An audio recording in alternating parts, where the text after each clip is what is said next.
그들이 베드로와 요한이 담대하게 말함을 보고 그들을 본래 학문 없는 범인으로 알았다가 이상히 여기며 또 전에 예수와 함께 있던 줄도 알고 또 병나은 사람이 그들과 함께 서 있는 것을 보고 비난할 말이 없는지라. 아멘. 오늘 말씀의 13절 말씀을 보면 그들이 베드로와 요한이 담대하게 말함을 보고 그들을 본래 학문 없는 범인으로 알았다가 이상히 여기며 또 전에 예수와 함께 있던 줄도 알고 이렇게 표현합니다. 학문 없는 범인으로 알았다. 학문이 없다. 헬라어로는 아그람마토이라는 단어입니다. 아그람마타라는 단어인데 그람마라는 말은요, 글이라는 뜻입니다. 글. 그런데 아라는 접두사, 부정 접두사가 붙어서 글이 없는, 그러니까 문맹이라는 거죠. 글을 모르는 사람, 전혀 글을 읽을 줄도 쓸 줄도 모르는 사람이라는 뜻입니다. 그런데 실제로는 그렇지 않았죠. 요한도 글을 아는 사람이고 베드로 또한 베드로의 서신을 보면 글을 모르는 사람의 글이 아니에요. 그럼 뭘 말하느냐? 여러분, 예루살렘에서 유식하다고 표현되어지는 이 바리새인들, 유대인의 입장에서 볼 때 그들은 촌사람이라는 거예요. 촌사람이라는 의미로 아그람마타라는 거예요. 글 자체를 모른다는 게 아니라 그저 그렇게 아는 수준이 아니라 우리처럼 유식하지 못한 촌사람, 그런 의미로 아그람마타라는 겁니다. 그런데 분명히 아는 게 없고 촌사람인데 용기가 있고 확신이 있는 걸 보고 놀랬다는 겁니다. 누구하고 비교해야 할 수 없는 그런 어떤 엄청난 용기, 생명력, 카리스마가 그들에게 보여져서 오히려 두려워할 정도였다라는 걸 표현하는 거죠. 그래서 구구절절히 반박을 할 수가 없습니다. 그렇다면 그런 용기가 도대체 어디서 나왔느냐? 원래 베드로는요, 다혈질적인 사람입니다. 여러분, 그런 사람이 있죠. 성질 내놓고 생각하는 사람. 예. 일 저질러 놓고 생각하는 사람. 베드로는 그런 사람이에요. 그런가 하면 베드로는 예수님을 3번이나 부인했습니다. 마지막에는요, 예수님을 저주까지 한 사람. 그런 실수가 많은 사람. 그런데 그런 사람이 어디서 용기가 나서 어떤 모습 때문에 이런 삶의 모습이 완전히 달라질 수 있었느냐? 오늘 말씀은 그 중요한 포인트를 오늘 말씀을 통해 우리에게 얘기하고 있습니다. 그 말씀이 13절이죠. 13절의 마지막 부분 9절을 보면 이렇게 되어 있습니다. 또 전에 예수와 함께 있던 줄도 알고, 이렇게 표현합니다. 예수님과 함께 있었던 사람. 다시 말하면 예수님의 제자고 예수님을 닮은 사람이라는 겁니다. 더더욱이나 예수님의 부활을 경험한 사람이라는 거예요. 부활을 경험한 사람. 모든 용기의 근원이 어디 있느냐? 예수님의 부활의 능력을 소유했기 때문이라는 거예요. 부활하신 예수님을 만나고 그 사실을 믿게 되니까 이제는 어떤 것도 두렵지 않은 그런 사람이 되었다, 이런 뜻입니다. 여러분, 부활신앙이라는 건요, 엄청난 거예요. 엄청난 겁니다. 부활의 신앙을 가진 사람과 가지지 않은 사람은 완전히 다릅니다. 어느 분이 돌아가시면서 자신이 마지막 유언을 이렇게 했어요. 찬송가 478장을 불러달라. 이런 찬양입니다. 참 아름다워라 주님의 세계는. 여러분, 이게 말이 됩니까? 내가 죽는 자리에서 이런 찬양 불러달라는 게 이게 도대체 인간의 상식으로 이해가 되는 얘기냐는 거죠. 그러나 부활 신앙을 가진 사람은 완전히 다르다는 거예요. 예수를 믿어도 예수를 지식적으로 아는 사람이 있고 예수를 경험한 사람이 있습니다. 오늘 예수를 경험한 사람은 어떤 상황 속에서도 용기를 가지고 당당할 수 있다는 것이죠. 그래서 오늘 19절에도 보시면 이런 말씀이 나옵니다. 베드로와 요한이 대답하여 이르되 하나님 앞에서 너희의 말을 듣는 것이 하나님의 말씀을 듣는 것보다 옳은가 판단하라. 지금 재판을 받는데 큰 소리를 치는 거예요.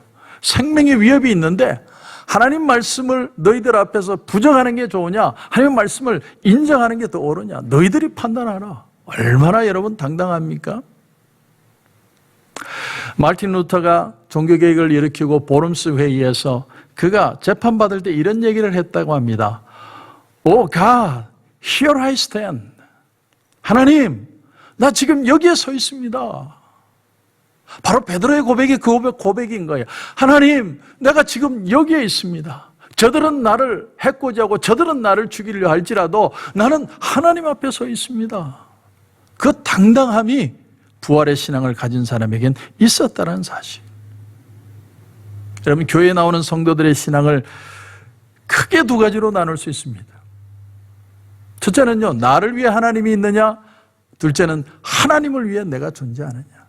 나를 위해 하나님이 있다고 생각하는 사람은 나의 건강, 내 직업, 내 가정, 내 불안, 내 염려, 내 미래, 내 구원, 그것에만 집착합니다. 그래서 세상을 살면서 많이 불안해요. 왜? 이걸 뺏기거나 아니면 내가 가지지 못하거나 아니면 염려의 근원이 될까 봐 걱정하는 겁니다. 그러나 하나님의 영광을 위해서 내가 존재하느냐, 그 생각을 가지는 사람은 어떤 상황에 있어도 용기가 생기는 거예요. 여러분, 코로나 바이러스 사태에 우리가 정말 가져야 될 자세가 뭘까요? 얼마나 카우치 박사가 정확한 표현을 하고 빨리 백신을 만들어서 이 미국이 안전해질까? 사실은 그게 사람의 판단이고 사람의 지식이죠. 그러나 하나님 편의 입장에 서 있는 사람은 어떤 사람이냐면 이 백신이 없어도 이 사람들의 판단에 불안함이 있어도 나는 하나님을 믿는다. 하나님 앞에 서 있는 자를 하나님 지키시고 하나님이 회복하실 때는 7배나 70배나 더 크게 하나님은 회복시켜 주실 것이다. 그런 생각을 가진 사람과 안 가진 사람은 세상을 사는 생각이 틀린 거죠. 좀 더 나가서 신앙, 참 신앙을 가진 사람에게는 표적이 있습니다. 표적이 뭡니까? 하나님이 주시는 사인이라는 거죠. 오늘 14절을 보십시오. 또 병 나은 사람이 그들과 함께 서 있는 것을 보고 비난할 말이 없는지라. 베드로와 요한이 성전 미문에 앉아있던 안전뱅이를 일으켜 세웠습니다. 은과 금은 내게 없지만 내게 있는 것으로 내게 주느니 곧 나사렛 예수의 이름으로 일어나 걸어라. 그 사람이 일어나서 한 번도 걸어본 적이 없고 걷는 게 뭔지도 모르는 사람이 일어나서 기뻐 뛰며 찬양했습니다. 하나님의 능력이 나타난 거예요. 그 사람이 베드로와 요한에게 내 몸을 고쳐달라고 얘기한 적 없습니다. 돈이나 있으면 좀 달라고 그런 사람이에요. 인생에 돈이 최고인 줄 알고 살았던 사람이에요. 그런데 그런 사람에게 걷고 뛰는 기쁨, 이 세상을 걸을 수 있는 능력의 사람이 되는 그 가치가 얼마나 큰지를 베드로가 예수의 이름으로 보여준 겁니다. 일어나라! 더 이상 세상에 집착하고 세상의 것들에 붙들려서 염려하고 걱정하는 삶이 아니라 하나님의 말씀의 능력과 하나님의 놀라운 은혜를 경험하며 살아라. 베드로가 안전뱅이에게 외친 건 오늘 이 시간 우리에게도 외치는 거예요. 더 이상 두려워하고 염려하며 살지 말아라. 예수님은 부활하셨고 부활하신 예수님이 우리와 함께 하시면 이 세상은 더 이상 두려운 세상이 아니다. 기뻐 뛰며 찬양할 수 있는 어떤 상황에서도 그런 상황이 가능하다. 그것을 보여주는 게 바로 부활신앙입니다. 여러분, 우리는요, 예수님을 이렇게 만나야 돼요.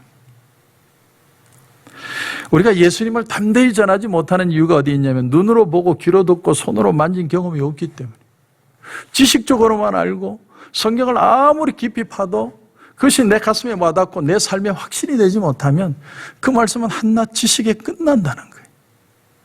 그러나 그 말씀이 내 능력이 되고 내 삶이 되면요, 삶이 달라지는 거예요. 그래서 오늘 14절 다시 보면 또 병 나은 사람이 그들과 함께 서 있는 것을 보고 비난할 말이 없는지라. 성전 비문에서 돈 구걸하던 사람이 안전뱅이가 일어나서 직접 옆에 서 있으니까 할 말이 없는 거예요. 기적 자체가 옆에 있는데 뭐라고 얘기할 겁니까?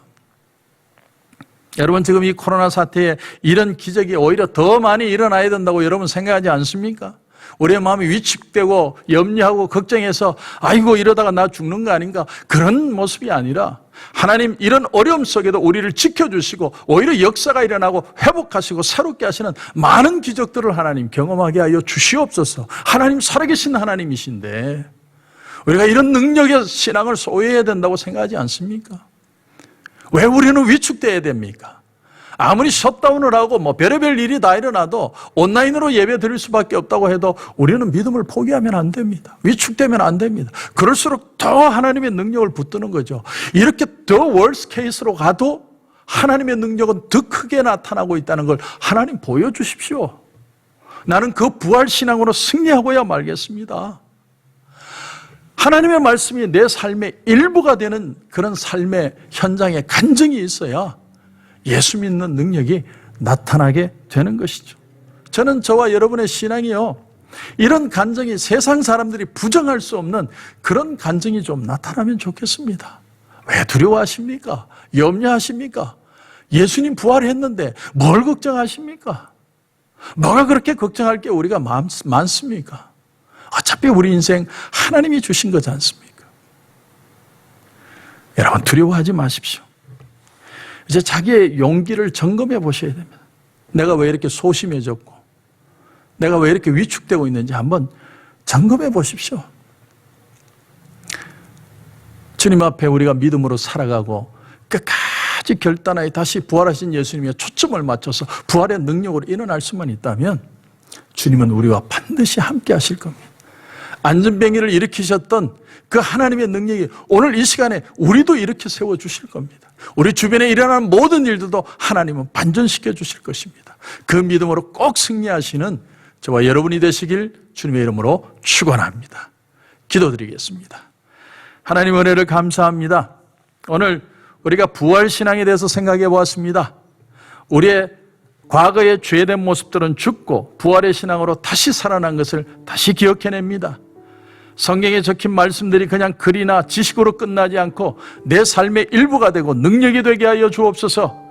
주님이 부활하신 것처럼 우리의 신앙도 부활하게 하여 주옵소서.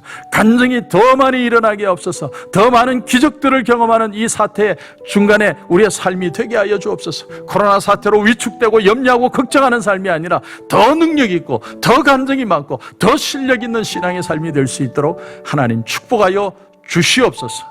하나님 역사해 주실 줄 믿고 예수님의 이름으로 기도드립니다. 아멘.